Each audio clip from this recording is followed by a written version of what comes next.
नमस्कार, मैं सुभाष मिश्रा और आप देख रहे हैं तीसरी आंख न्यूज 24। हमारे चैनल में आप सभी का स्वागत है। आज हम चर्चा करने जा रहे हैं ज्ञानवापी मस्जिद पर, जो कि वाराणसी में उत्तर प्रदेश का एक ऐसा जिला जहां से हमारे प्रधानमंत्री जी सांसद हुआ करते हैं और दूसरी बार भी सांसद। हम चर्चा कर रहे हैं ज्ञानवापी मस्जिद पर, तो इसी दौरान हमको याद आया कि इतना भी तो बता ही दे लोगों को कि हमारे प्रधानमंत्री जी उसी वाराणसी से सांसद। ज्ञानवापी मस्जिद की रिपोर्ट आ चुकी है। जैसा कि जिन लोगों ने उस रिपोर्ट को बनाई उन्होंने बताया, उनके अनुसार हमारा तो कोई इसमें योगदान नहीं रहा, लेकिन हम इतना जरूर जान पाए कि उस रिपोर्ट में ये कहा गया कि उस मस्जिद के बेसमेंट में दीवारों पर सनातन संस्कृति के चिन्ह रिपोर्ट में मेंशन की गई। जैसा कि इन लोगों ने बताया कि वहां पर सनातन संस्कृति के तमाम चिन्ह जैसे पान के पत्ते और त्रिशूल, ऐसे तमाम चीजें दिखाई पड़ी।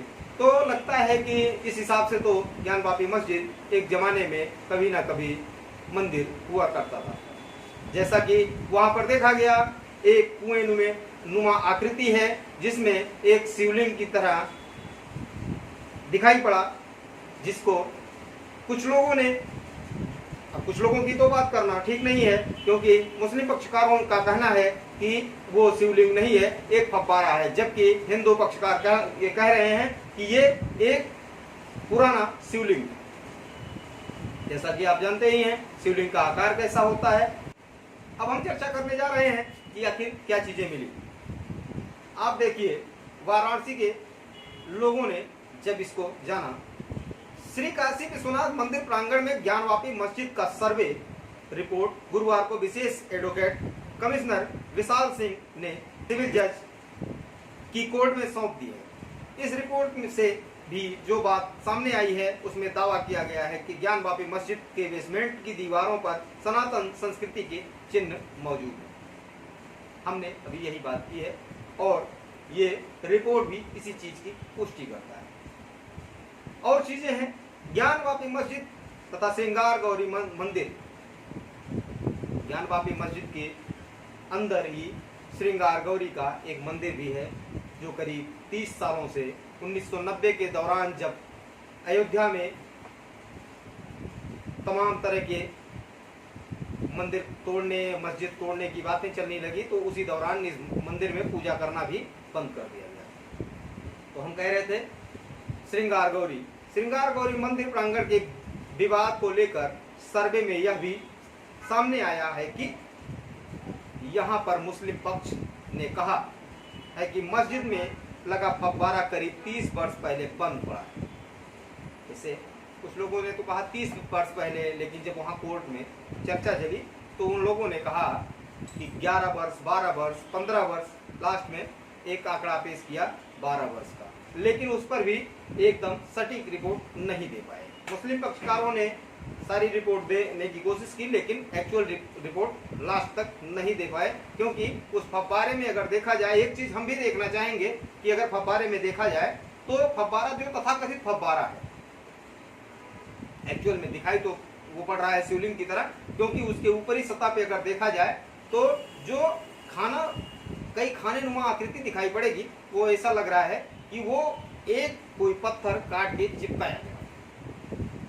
सर्वेयर जब वहां सर्वे कर रहे थे उस दौरान उन्होंने बीच में एक होल है, जिस होल में कोई पाइप नुमा या लकड़ी कुछ डाल के जब ये जानने की कोशिश की कि आखिर ये होल फव्वारे का है, तो वो लकड़ी थोड़ी सी दूरी पर जाके रुक गई, 1 से 2 इंच 3 इंच तक, उससे नीचे वो गई नहीं। तो एक चीज यहाँ ये भ्रांति पैदा होती है, दिमाग में आता है कि अगर ये फव्वारा है तो ये इसका पानी आता कहाँ से था। ये सर्वे रिपोर्ट में ये भी मेंशन है कि आखिर पानी कहाँ से आता था, इसको भी दिखाने की कोशिश की जाए। क्या हमारे हिंदू सनातन में जितने मंदिरों को तोड़ा गया, इसी प्रकार से कई मंदिरों के साथ हुआ। जैसा कि ज्ञानवापी मस्जिद, तथाकथित मस्जिद हम कहेंगे, मस्जिद तो नहीं कहेंगे, क्योंकि हिंदू आस्था का सवाल है और हिंदू इस पर जाहिर सी बात करना चाहेगा।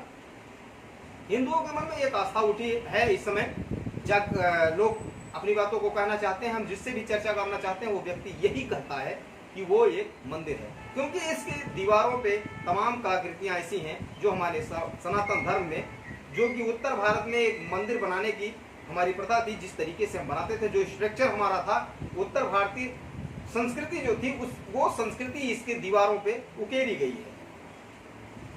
काफी चीजें हैं, ठीक है, आइए चर्चा करते हैं। तो मस्जिद में लगा फव्वारा करीब 30 वर्ष बंद पड़ा है, ये वहां के लोगों के द्वारा। और चीजें हैं, विशेष एडवोकेट कमिश्नर विशाल सिंह ज्ञानवापी मस्जिद में अब तक हुए सर्वे की रिपोर्ट सिविल जज की अदालत में सौंपी। अब इस पर सुनवाई होगी ये तो आपको भी पता है, और होनी भी चाहिए। आखिर कब तक हिंदू अपनी बात को नहीं कहेगा। इस रिपोर्ट के इस रिपोर्ट में दायर 2 अन्य लंबित प्रार्थना पत्रों पर भी सुनवाई होगी। पहले प्रार्थना पत्र में 3 महिला पक्षकारों ने मस्जिद के तहखाने में रखे मलबे व कमरेनुमा संरचना की दीवार हटाकर सर्वे कराने की मांग की है। जैसा कि देखा गया है, तो अंदर तहखाना जो बना हुआ उसमें एक अलग से कमरा बनाया गया है। उस कमरे में क्या चीजें हैं ये तो अभी जांच का विषय है, और मलबा भी इतना अधिक है ज्ञानवापी मस्जिद में कि उसको भी जांचा जाए, कि अगर पुरातत्व विभाग इसकी जांच करे कि आखिर इसमें है क्या चीज। काफी चीजें हैं जो दिखाई पड़नी बाकी हैं। तो हम ये चाहेंगे कि लोग इस वीडियो को ज़्यादा से ज़्यादा देखें, और जानकारियां हम जो मिलेंगी वो लेके आने की कोशिश करेंगे। अभी और जानकारियां जो हमको मिल रही हैं उसके अनुसार ये है कि जहां पर वजू खाना है, आप भी जानते हैं मस्जिदों में वजू खाना होता है। वजू खाना वो उसे कहते हैं जहां पर मुस्लिम पक्ष जो नमाज पढ़ने जाता है वो नमाज पढ़ने के पहले अपने हाथ पैर और मुंह को धुलता है। अब आप सोचिए कि जहां पर हाथ पैर और मुंह धुला जाए वहीं पर हमारे इष्ट देव की मूर्ति हो और शिवलिंग हो, उनका जो प्रतीक माना जाता है शिव का, और उस पर थूका जाए, कहाँ तक जायज है? हम ये जानना चाहेंगे लोगों से। क्या उन लोगों की आस्थाओं को ठेस नहीं पहुंचाया जा रहा है? क्या हिंदू अब इतना परेशान हो गया है इस चीज को सुनने के बाद कि उसके इष्ट देव के ऊपर लोग थूकते थे? जाहिर सी बात है, ऐसी खबरें आती हैं तो कष्ट होता है। जब धार्मिक भावना को आहत किया जाता है तो कष्ट होता है। एक चीज और, जब सर्वे रिपोर्ट में एक चीज और मेंशन की गई है, जो गुंबदनुमा आकार है, गुंबद आमतौर पे हमारे जो हिंदू मंदिरों के होते हैं वो शंखनुमा होते हैं। जो शंख आपने देखी होगी, तो शंखनुमा आकार होता है, नीचे से गोल, ऊपर जाके लंबा होता है। लेकिन गुंबद के नीचे ही करीब 3 फीट की जगह है और उसमें मंदिर का स्ट्रक्चर मौजूद है। क्या उस स्ट्रक्चर को इसलिए बनाया गया कि पानी नीचे न टपके? जहाँ लोग नमाज पढ़ते थे उनको नीचे से क्या मंदिर दिखाई नहीं पड़ता था? और अगर दिखाई पड़ता था तो फिर मंदिर में नमाज अदा कैसी होती थी? जैसा कि मुस्लिम भाइयों से हमने बात करने की कोशिश की तो कुछ चीज़ें हमको पता चली। नमाज कुछ जगहों पे जायज़ होती है और कुछ जगह पे नाजायज़। जैसे किसी मंदिर को तोड़ के अगर मस्जिद बनाई गई है तो वहाँ नमाज पढ़ना जायज़ नहीं है। ये तमाम मुस्लिमों ने कहा जो इस्लाम धर्म के जानने वाले हैं। उन्होंने यहाँ तक बताने की कोशिश की कि कभी भी किसी मंदिर को तोड़ के मस्जिद नहीं बनाया जाना चाहिए। जैसा कि देखा गया तो मुगलों ने तमाम मंदिरों को तोड़ा और उसके मलबे को जोड़कर मस्जिद बनाने की कोशिश की। बाबरी मस्जिद अयोध्या में इसी का एक जीता जागता सबूत थी, जिसे तोड़ दिया गया था। आज खैर वहाँ पर राम मंदिर का निर्माण हो रहा है, रामलला विराजमान होंगे वहाँ पे। ज्ञानवापी मस्जिद दूसरा मुद्दा हुआ। फिर अगर देखा जाए तो इसी दौरान एक मुद्दा और चल रहा है कृष्ण जन्म स्थली को लेकर मथुरा में। वहाँ भी जहाँ पर कृष्ण जी का जन्म हुआ था उस स्थान पर अगर देखा जाए तो कब्जा करके मस्जिद बना दी गई है। क्या हिंदू देवी देवताओं के जितने भी मंदिर हुआ करते थे उनको मुगलों ने इस तरीके से तोड़ा कि वहाँ पर अपनी मस्जिदों को स्थापित किया और हिंदुओं की आस्था के साथ खिलवाड़ किया। अगर हिंदू मुस्लिम भाईचारा की बात होती है तो मुस्लिमों को एक चीज़ ध्यान देनी चाहिए कि अगर आप हमें अपना भाई मानते हैं, हिंदुओं को अपना भाई मानते हैं, तो हिंदुओं के साथ खड़े होकर उस मस्जिद को तुरंत हिंदुओं के पक्ष में बयान देकर दे देना चाहिए, क्योंकि पूर्व में देखा गया कि तमाम मस्जिदें तोड़ी गई जिसका एक इतिहास रहा है। सॉरी, हमने मस्जिदों को कहा, मंदिरों को तोड़ा गया जिसका एक इतिहास रहा है।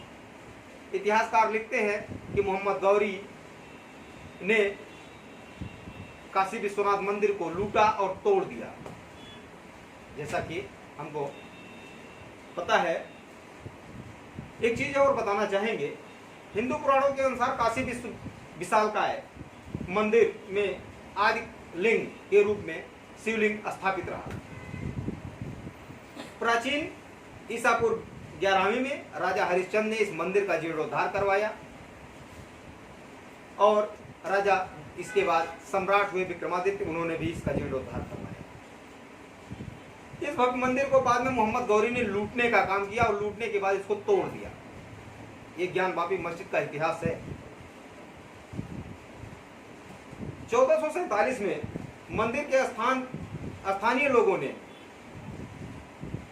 इस मंदिर को 1447 में स्थानीय लोगों ने पुनः स्थापित करने की योजना बनाई और स्थापित किया। लेकिन सरकी सुल्तान, जौनपुर का एक सरकी सुल्तान हुआ करता था, जौनपुर का सरकी सुल्तान मोहम्मद शाह द्वारा इसे पुनः तोड़ दिया गया, मस्जिद बना दी गई। राजा टोडरमल ने 1885 में पंडित नारायण भट्ट इस स्थान पर भव्य मंदिर का निर्माण कराया। 1885 में पुनः इस मंदिर का निर्माण कराया गया, नहीं सॉरी 1585 में। 1632 में मंदिर को शाहजहां के आदेश पारित हो जाने के बाद पुनः तोड़ने के लिए सेना भेजी गई, लेकिन सेना के विरोध में जनता खड़ी हो गई, जिससे इसे तोड़ा नहीं जा सका। ये तो हुआ 1632 तक। 1669 में पुनः 18 अप्रैल 1669 में औरंगजेब ने काशी विश्वनाथ मंदिर को ध्वस्त करने का आदेश पारित कर दिया। ये मुगलों की एक सोच थी, मंदिरों को नहीं रहने देना है। सेना पहुंची, सेना फरमान मानती थी और सेना पहुंच गई। यह फरमान एशियाटिक लाइब्रेरी कोलकाता में आज भी लिखी गई किताब में रखा गया है। ये आज भी एक सबूत के तौर पर है। एल.पी. शर्मा की पुस्तक मध्यकालीन भारत में इस ध्वंस का वर्णन है। साकी मुश्ताक खां द्वारा लिखित मसीदे आलमगीरी में इसका संकेत मिलता है। और क्या कहें तो जितनी भी चर्चाएं करेंगे उतनी चीजें निकलती जाएंगी। आपको और बताने की हम कोशिश करेंगे। 2 सितंबर 1969 में औरंगजेब ने मंदिर को तोड़ करने का कार्य पूरा होने की सूचना जब पाई तो पुनः वहां पर एक ज्ञानवापी मस्जिद का निर्माण कराया। मंदिर के 1735 में मंदिर के टूटने के बाद 125 साल बाद कोई विश्वनाथ मंदिर नहीं था वहां। 125 साल तक वहां पर कोई मंदिर नहीं था। फिर इसके बाद 1735 में इंदौर की महारानी देवी अहिल्याबाई ने ज्ञानवापी परिसर में काशी विश्वनाथ मंदिर की स्थापना करवाई। ये रहा हमारा काशी विश्वनाथ मंदिर का इतिहास।